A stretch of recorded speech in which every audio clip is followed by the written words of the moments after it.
যে মুসলিম সম্প্রদায়ের মানুষ, আমি প্রশ্ন করতে চাই, যারা বিজেপিতে জয়েন করলেন, একবারের জন্য আপনারা ভেবে দেখেছেন যে এই দলে 294টা আসনের একজনও মুসলমান প্রার্থী দেয়নি বিজেপি? কি ঠিক না বেঠে? একটাও প্রার্থী দিয়েছে? দেয়নি। গোটা ভারতবর্ষে একজনও বিজেপির মুসলিম সাংসদ নেই। আর যারা বলছে হয় কোরআন ছাড়ো নয় ভারত ছাড়ো, ওই যে মাথা মোটা দিলীপ ঘোষ কি বললো?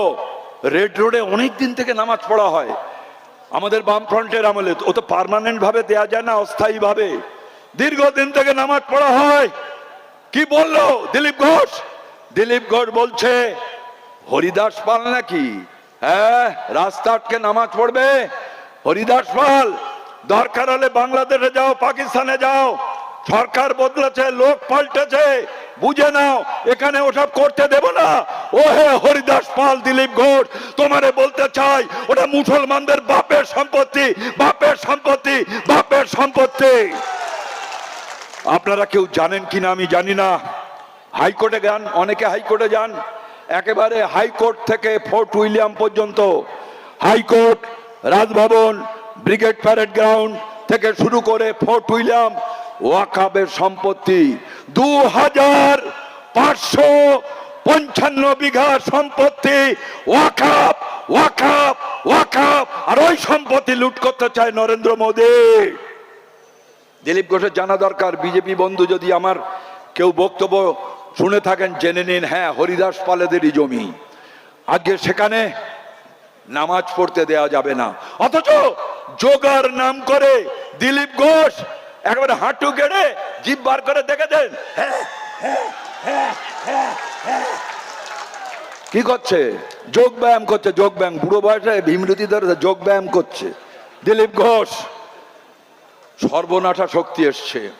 আমি এর আগে গোলাবাড়িতে গরু কাটা নিয়ে বলেছিলাম, আমি এখানে মাঠ দেখতে এসেছিলাম, এই যে রেবা সুইটস, এই যে মদনপুরের মোড়ে রেবা সুইটস, নারায়ণ ঘোষ আমার সঙ্গে খুব পরিচিত।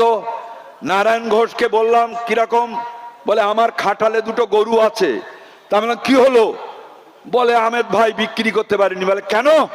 বলে ওরে রেখে দিয়েছিলাম যেটু ভালো করে যত্ন আত্তি করে কুরবানির সময় বিক্রি করব, সেভাবে বিক্রি করতে পারিনি, এখনো রয়েছে। আমি বললাম 1.5 বছর দুধ দেয়? বলে না না, 11 মাস 12 মাস দুধ দেয়। তাই এই গরু আমি কি করব মুসলমানরা যদি না নেয়? বড় বড় কথা বলছে। গোটা পৃথিবীতে, গোলাবাড়িতেও বলেছি, মাংস, এই যে গরুর মাংস আর মহিষ মাংস রপ্তানিতে ব্রাজিল 1, আর আমাদের ভারত হচ্ছে আপনার 2 নম্বর। 7টা কোম্পানি আছে উত্তরপ্রদেশের যোগী আদিত্যনাথের, নামগুলো শুনলে মনে হয় মুসলমানের। আল কবির এক্সপোর্ট, অ্যারাবিয়ান এক্সপোর্ট, এইসব নাম আমি বলতে সময় নষ্ট করতে চাইছি না। এরা মুসলিম নাম, কিন্তু এরা হিন্দু। হাজার হাজার কোটি টাকা আয় করছে, 250 কোটি টাকা এই নির্বাচনে বিজেপির নির্বাচন ফান্ডে 250 কোটি টাকা দিয়েছে নরেন্দ্র মোদী, যোগী আদিত্যনাথের। মুসলমানরা বলেছে জাতীয় পশু হিসেবে ঘোষণা করা হোক, আমরা গরু খাবো না। কে বলেছে গরু খাবে? গোটা ভারতবর্ষে মুসলমানরা শপথ নিয়েছে আমরা গরু খাবো না। গরু তোরা কি করবি, তোরা বোঝ। তাই আপনাদের কাছে বলতে চাই, কঠিন পরিস্থিতি, বুলডোজার চলছে, বেআইনি ভাবে নানান ধরনের আক্রমণ নামিয়ে এনেছে, হকারের উপরে আক্রমণ, বস্তি উচ্ছেদ হচ্ছে, আবার নতুন নতুন কালা কানুন। আমরা চাই যারা চোর ধরে জেলে পড়ো, কিন্তু এটা কখনোই নয়। আইন এটাকে পারমিট করে না যে কারুর কোমরে দড়ি দিয়ে, কারু গলায় দড়ি দিয়ে, কারুর নমস্কার মানে ক্ষমা চেয়ে কান ধরে সারা গ্রামের মধ্যে ঘোরানো এ কোন কাজ? গ্রামের মানুষ প্রতিবাদ করেছিল, আর সেই প্রতিবাদ করার জন্য একজন মাননীয় মুখ্যমন্ত্রী আমার রাজ্যের, সে সংবিধানকে শপথ করে নিয়ে এসে গেছে। শপথ করে সে বলছে আমি মুখ্যমন্ত্রী, আমি পুলিশ মন্ত্রী, আমি এসপিকে বলছি যারা বিক্ষোভ দেখাচ্ছে, এই ধরনের আন্দোলন করছে, তাদেরকে ধরে ধরে রাষ্ট্রদ্রোহিতার আইন দাও। পারে নাকি? আপনারা জানেন 20 সালে এনআরএস এর বিরুদ্ধে লড়াই করতে গিয়ে গবেষক ওমর খালিদ 20 সালে ধরা পড়েছে, এখনো জেলে রয়েছে, ছাড়া পাচ্ছে না। তাকেই রাষ্ট্রদ্রোহিতার আইনে ধরেছে। মানুষকে আটকাবার জন্য ভয় পেয়েছে ওরা। আমি থানায় জিজ্ঞেস করেছিলাম বড়বাবুকে যে প্যারামিলিটারি আপনার যে পোস্ট পোল ভায়োলেন্সের পরে চলে যাওয়ার কথা যাচ্ছে না কেন? বলে আহমেদ বাবু এখন একটা থানায় এক কোম্পানি আছে, এরপরে এক কোম্পানি দুটো থানায় নেবে, অর্থাৎ এদের সরাবে না। জনরোষ বুঝতে পারছে। ঘোষেরাও বলছে আর ওদের ভোট দেব না। হিন্দু একটার পর এক দোকান ভেঙেছে, কিন্তু বড় লোকের দোকান ভাঙছেন, ও হকার না। হলদিরাম ভুজিয়ালের দোকান রয়েছে, সেটা কিন্তু হকার না, হকার হচ্ছে তপন, স্বপন, রতন। এদের দোকান গুঁড়িয়ে দেওয়া হচ্ছে। 2014 সালের আইন বলছে পুনর্বাসন না দিয়ে কাউকে এভাবে বস্তি হোক, রেল লাইনের ধারে হোক, তাদের তোলা যায় না। সুপ্রিম কোর্টের 2014 সালের আইন আজকে তুলছে, আজকে গুন্ডা দমন আইন আনছে।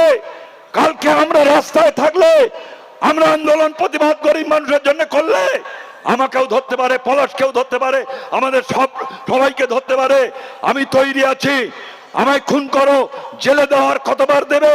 জেলে দাও, মারো, পেটাও। অন্যায়ের বিরুদ্ধে, অত্যাচারের বিরুদ্ধে গুন্ডা দমন আইন হোক, রাষ্ট্রদ্রোহিতার আইন হোক। রাস্তায় ছিলাম, রাস্তায় আছি, রাস্তায় থাকবো। আপনারা সবাই থাকবেন তো? সবাই থাকবেন তো? তাই আপনাদের কাছে বলতে চাই, কঠিন পরিস্থিতি। এই পরিস্থিতিতে ঐক্যবদ্ধ লড়াই ছাড়া কোনো রাস্তা নেই।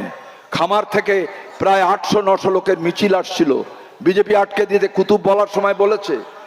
কালকে একটা আমাদের মাইক প্রচারের সময় আক্রমণ করেছে। কিন্তু আমরা ওই গুটি কয়েক, তারা সম্প্রদায়গত কমিউনিটিগতভাবে হিন্দু, কিন্তু মুসলিম অধ্যুষিত অঞ্চল। আপনাদের কাছে বিনম্রভাবে অনুরোধ করব, ওরা পায়ে পা দিয়ে একটা সাম্প্রদায়িক দাঙ্গা বাঁধাবার চেষ্টা করছে। আমরা ওই ফাঁদে পা দেব না। আমরা প্রশাসনকে জানাবো, আমরা তাদের বিরুদ্ধে অভিযোগ আজকে জানাবো। যা করার প্রশাসন থেকে তারা করুক। তাই আপনাদের কাছে শেষ আমি বলে যেতে চাই যে যারা বিভিন্ন একটা দল আছে, তারা যারা বাধা দিচ্ছে, কেউ কেউ বলছে যে মানুষকে ভুল বুঝিয়ে গোলাবাড়ির মাঠে নিয়ে গেছে, আমরা বুঝতে পারিনি। তাদের কাছে আমি বারবার বলতে চাই, গোলাবাড়ির মাঠটা ছিল ছোট, আর আজকে এই যে কেষ্টমাটির মাঠ, আজকে 10,000 লোক ধরতে পারে। দেখে যাও যারা এই যে মিডিয়াকে ডেকে বলছেন। আমি যারা মিডিয়ার, আমাদের ইউটিউবার যারা এসছেন, আমি আপনাদেরকে আন্তরিকভাবে অভিনন্দন জানাচ্ছি। আপনারাই আমাদের পাশে থাকুন। আপনার ওই যে মিডিয়া হাউস আমাদের আর প্রচার করবে না। আমি কয়েকটা বড় বড় চ্যানেলের সাংবাদিকদের ফোন করেছিলাম, পরিষ্কার আমাদের বলল যে আমাদের মুখ বন্ধ করে দিয়েছে, আপনাদের কথা প্রচার করা যাবে না, এবং আগামী আরো খারাপ দিন আসছে। আমরা মিডিয়া হাউস থেকে এই আপনাদের লড়াই আন্দোলন করতে পারিনি, আরো পারা যাবে না। কারণ তাদের আবার কি দিয়েছে? তাদের সাম্মানিক ভাতা দিয়েছে, বলছে ওখানে বসে থাকো। আর এই চ্যানেলগুলোর মালিক হচ্ছে আদানি আম্বানিরা, গরিব হকারদের তুলে দিচ্ছে। আর হাজার হাজার বিঘে জমি বিনা পয়সা এদের দিয়ে দিচ্ছে।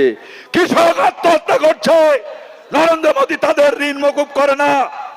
1,30,000 কৃষক নরেন্দ্র মোদীর আমলে গলায় দড়ি দিয়েছে, বিষ খেয়েছে। তারা কি সব মুসলমান? যদি 80% জন হিন্দু হয়, তাহলে 1,04,000 মতো হিন্দু কৃষক তারা ফসলের দাম না পেয়ে হয় বিষ খেয়ে নাই, গলায় দড়ি দিয়েছে। তাই আপনাদের কাছে বিনম্রভাবে বলতে চাই, এই সরকারটা কখনোই হিন্দু, মুসলমান, জৈন, খ্রিস্টানের নয়। ওই হিন্দুদের, যে হিন্দুদের 16 লক্ষ কোটি টাকা, আপনার আমার টাকা ব্যাংকে রাখি, সেই টাকা আদানিকে 34,000 কোটি টাকা ব্যাংক থেকে ঋণ নিয়েছে, 26 কোটি টাকায় তাকে মকুব করে দেওয়া হয়েছে। তাই আবারও বলবো, লড়াই চলবে এদের 15 বছর, এদের 5 বছর আগে আমরা দেখিয়ে দেবো এটা টেলার। আরো বড় আন্দোলন হবে, তৈরি থাকুন। সবাইকে সংগ্রামী অভিনন্দন জানিয়ে। ও তৃণমূল, বিজেপি কেমন পার্টি, কি নিয়ে চলছে তারা? পাড়াতে দেখলাম 4 তারিখেই তৃণমূল বিজেপি হয়ে গিয়েছে, ডিজেতে তারা নাচছে। যারা আগে কি যতই করো হামলা আবার জিতবে বাংলা, এই সমস্ত বলতো। আমি 4 তারিখে সন্ধেবেলা যখন সব কাজ মিটিয়ে বাড়ি ফিরতে গিয়ে দেখি যে সব ডিজে বাজছে আর নাচ হচ্ছে। এইবার তারাই নাচছে, তৃণমূলের লোকেরা গেরুয়া আবির মেখে নিয়ে বলছে যে পাল্টানো দরকার, তাই চাই বিজেপি সরকার। নাও, তাহলে নিচে তো পাবলিক অবাক হয়ে দেখছে। তা আমি এক চায়ের দোকানে চা খেতে যাই রাত্রেবেলা, তা দেখলাম অনেক মহিলারাও দাঁড়িয়ে দেখছে। আমরা দিদি কি দেখছেন? তো বললো দেখছি, অবাক লাগছে, এরাই তো এই ভোটের দিন তৃণমূলের ক্যাম্পে বসেছিল, ওদেরকেই নাচতে দেখছি। আমি বললাম যে এই কথাটাই তো দিদি 10 বছর ধরে আমরা বলে আসছি, দুটো এক, বিজে মূল। এর আরো কত বড় প্রমাণ লাগবে? শুভেন্দুর কোলে ঋতব্রত অ্যান্ড কোম্পানি বসে আছে, আর দিল্লিতে যারা, তারা আবার আরেকটা নতুন পার্টি এনসিপিআই করে বিজেপির এনডিএতে যোগ দিয়েছে। আচ্ছা, কেউ বিশ্বাস করবেন?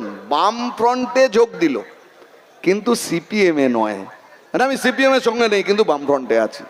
আরে তুমি বাম ফ্রন্টের সঙ্গে থাকার অর্থ হচ্ছে সিপিএম এর সঙ্গে থাকা। খরগোশ না খুব বোকা প্রাণী, ও জঙ্গলের মধ্যে মুখটা ঢুকিয়ে দিয়ে ভাবে যে ওকে কেউ বোধহয় দেখতে পাচ্ছে না, কিন্তু শিকারী যে প্রাণী সে তো দেখতে পাচ্ছে। বিজেপির হাল হচ্ছে তাই। সকলে বুঝছে যে ও তৃণমূলটাকে ভাঙালো, সব তৃণমূল ভালো তৃণমূল হয়ে ওর কাছে। আপনি ধরুন এই কয়েকদিন আগে অরূপ বিশ্বাস ঘন্টায় ঘন্টায় টিভিতে ফেসবুকে এই বোধহয় অ্যারেস্ট হলো, এই অ্যারেস্ট হলো, এই অ্যারেস্ট হলো। সুরুচি সঙ্গ, আমি আর ওই সমস্ত কথা উচ্চারণ করতে ভাল লাগে না। এই আমের দা একটু বলছিল কি কি পাওয়া গেল সুরুচি সঙ্গের ভেতর থেকে, সেসব কাণ্ড কারখানা আপনারা জানেন। টিভিতে মশলাদার খবর দেখানো শুরু করলো, তারপরে কি হলো? ভালো তৃণমূল হয়ে গেছে। ভালো তৃণমূল হলে সব চোর চিটিংবাজ ধর্ষক খুনি সব মাপ, এরা বিজেপি। আর কেন করবে না? কাউকে বলবার অধিকার কিসের থাকবে? 20 সাল পর্যন্ত সমস্ত দুর্নীতি তৃণমূলের হয়ে গেছে। তারপরে তো মামলা চলেছে, বিকাশ ভট্টাচার্য মামলা চালিয়েছে। এই যে ফিরদৌস শামীম এখানে আসবে, ফিরদৌস শামীম আহমেদ, এরা মামলা চালিয়েছে, সব তো সিপিএম এর লোক। রাস্তার লড়াই আমরা করেছি, আদালতে লড়াই আমরা করেছি। বিজেপি কোথাকার? বিজেপিকে তৃণমূল নিয়ে এসছে তার প্রয়োজনে। আজকে বিজেপি বড় হয়েছে, বড় হয়ে তৃণমূলকে গিলে খেয়ে নিয়েছে। এটাই বিজেপি করে। এই জন্য জ্যোতি বসু অনেক দূর থেকে, মানে অনেক দূর দেখতে পাওয়া একজন মানুষ। কত বিচক্ষণ মানুষ হলে ভাবুন যে কোন কালে বলে গিয়েছে মমতা সব থেকে বড় অপরাধ হচ্ছে এ রাজ্যে বিজেপিকে নিয়ে আসা। এখন সেটাই তোকে দেখছেন। এই সিনেমা শেষ, এখন নতুন সিনেমা স্টার্ট। এখন এই যে নতুন সিনেমা স্টার্ট হলো, তাতে মানুষ তো তৃণমূলকে বর্জন করলেন। তাহলে যে লোক বিজেপিকে দিয়ে তৃণমূলকে হারাতে চাইলেন, হোঁচট খেলেন প্রথম দিনেই, যে তৃণমূলটাই বিজেপি হয়ে গেল। দ্বিতীয় দিন, তৃতীয় দিন, চতুর্থ দিনে আরো বড় বড় হোঁচট খেলেন, এমএলএরা বিজেপি হয়ে গেল। তারপরে দেখলেন যে তৃণমূলের এমপিরা বিজেপি হয়ে গেল। এই লোক একটা অনুভূতি হলো। এবার আমজনতার কি হলো? মানুষ তো ভাবেন যে আমি এই পাবো সেই পাবো। ডাবল ইঞ্জিন সরকার, ভরসা ইন, ভয় আউট। তাহলে এখন সরকার কি করছে, বিজেপি কি বলছে, সিপিআইএম লেফট তারা কি করছে, আমাদের কি করতে হবে? সরকারে আসবার পরেই ও চলে গেল নিউ মার্কেটে হকার উচ্ছেদ করতে, তারপরেই চলে গেল বুলডোজার নিয়ে, নিউ মার্কেটের পরেই চলে গেল তপসিয়াতে বেআইনি নির্মাণ ভাঙতে। সেদিন যদি ওর বুলডোজারটা, এই যে যেটা ভেঙে পড়ে এতগুলো মানুষ মারা গেল, সেদিন যদি বুলডোজারটা ওইখানে যেত, ওখানে গিয়ে যদি এই বেআইনি নির্মাণটাকে বন্ধ করতো, তাহলে এতগুলো প্রাণ যেত না। ও এই দুটো জায়গা বাঁচলো কেন?